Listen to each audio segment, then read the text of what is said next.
राज्याचे मुख्यमंत्री सन्माननीय देवेंद्रजी तथा आमचे नेते सन्मान्य आदित्यजी यांची आज हॉटेल सोफिटेलमध्ये भेट झाल्याच्या बातम्या आपण दाखवत आहात खरे, मात्र हे स्पष्ट केले पाहिजे की दोनही नेते दोन वेगवेगळ्या कार्यक्रमांच्या निमित्ताने या हॉटेलमध्ये गेलेले होते। दोनही नेत्यांचे कार्यक्रम वेगवेगळे होते। जर योगायोगाने हे दोन नेते हॉटेलच्या पोर्चमध्ये, लिफ्टमध्ये, लिफ्टच्या समोर किंवा एखाद्या फ्लोअरवर जर समोरासमोर येत असतील तर राज्यातली एकूण आपली संस्कृती आहे की कुणीही माणूस समोर आला तर आपण त्याला हसून अभिवादन करतो, नमस्कार चमत्कार होणं फार स्वाभाविक आहे। मात्र त्यावरून लगेच सुतावरनं स्वर्ग गाठणं आणि काहीतरी राजकीय घडामोडीच चालू आहेत का असं म्हणणं मला असं वाटतं की फारच प्रीमॅच्युअर स्टेटमेंट असेल।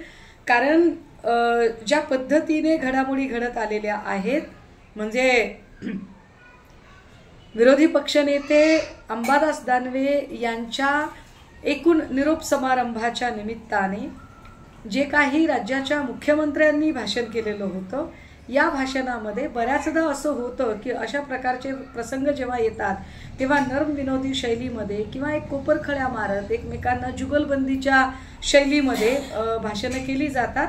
त्या आशयाचं ते भाषण होतं।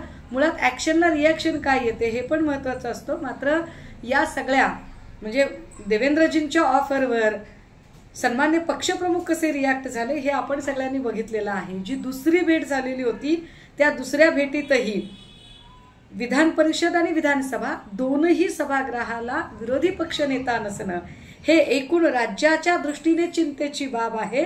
आणि महत्त्वाचं आमचे नेते सन्माननीय भास्करदादा जाधव यांचं नाव विरोधी पक्षनेते पदाचा प्रस्ताव आम्ही ठेवलेला आहे, त्याचं काय झालं हा एक मुद्दा। आणि दुसरा म्हणजे हिंदी सक्तीचा मुद्दा, या दोन मुद्द्यांवरची ती चर्चा होती आणि आजची तर मुळात भेटच झाली की नाही यावर कुठलीही आपल्याकडे ठोस माहिती उपलब्ध नाही। त्यामुळे आत्ताच अशा कुठल्याही गोष्टींवरून आपण स्वतःवरून स्वर्ग गाठण्याचं काहीच कारण नाही आहे। इतकंच।